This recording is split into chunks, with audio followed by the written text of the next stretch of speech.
We've just had 4 really badly injured locals come to us. About 15 minutes ago we heard 2 bangs down the road there, and basically what's happened is that the Taliban during the night set several roadside bombs near an Afghan police checkpoint to try and get the police, or to get us, on our way out. And they've gone off on civilian vehicles. 8 civilians are dead, and obviously we've got 4 here, 2 of which are children. All the injuries here are looking pretty bad, so we're giving them the best treatment we can here.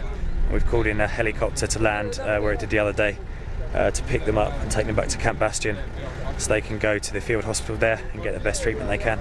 The Taliban are responsible for 80% of all civilian casualties in this conflict, as they use indiscriminate IEDs and fight from amongst innocent civilians.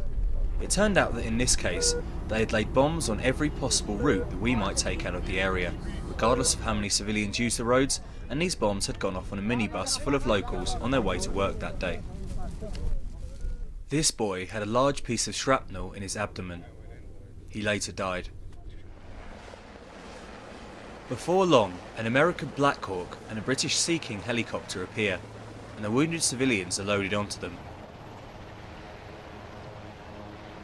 They are taken straight to the field hospital in Camp Bastion.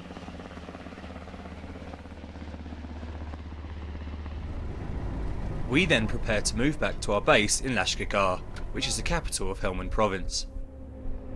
The surge operation had finished. Okay, well that's us now moving back to Lashkar.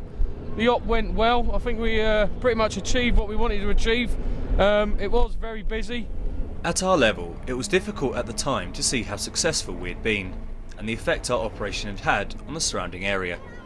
A few days later, I was able to speak to Lieutenant Colonel Doug Chalmers, who is in command of the battle group that the Estonian company are part of. What they achieved up there was, by sitting on the enemy lines of communication, they stopped them resupplying the element that had come down and was threatening Lashkar. And that appeared to have worked. In fact, the threat reporting at that stage had gone down. Where we were worried about RPG attacks and IDF attacks, that has gone away. And what we have left now is the constant threat against Lashkar, which has normally been suicide attack. Colonel Chalmers was also full of praise for the Estonian soldiers. I've got a great honour of having the Estonian company under command. And of all the companies I have under command, the Estonians, have to admit, they're a very close-knit bunch. They are very well equipped, and they're probably the most mobile element I've got in terms of vehicles and their ability to move with integral mortars and logistics support. And I use them very much in that way. They are my surge force, and I bounce them really from one area I want them to have an effect to another. And it's been a real pleasure working with them, I have to admit. The operation had been a success. Despite having under 150 soldiers in Afghanistan, the soldiers from Estonia are making a significant and valuable contribution here in Helmand Province. The guys now had a couple of days to rest in Lashkar before heading out on their next operation. As we've seen over the past few days, the business of fighting an insurgency is tough and dangerous, but helping Afghan authorities push the Taliban back from villages like the ones around Nadi Ali is a critical first step in bringing peace and stability back to the region. It's a job that these Estonians are committed to achieving. This is Josh Fortune for the NATO channel, Helmand Province.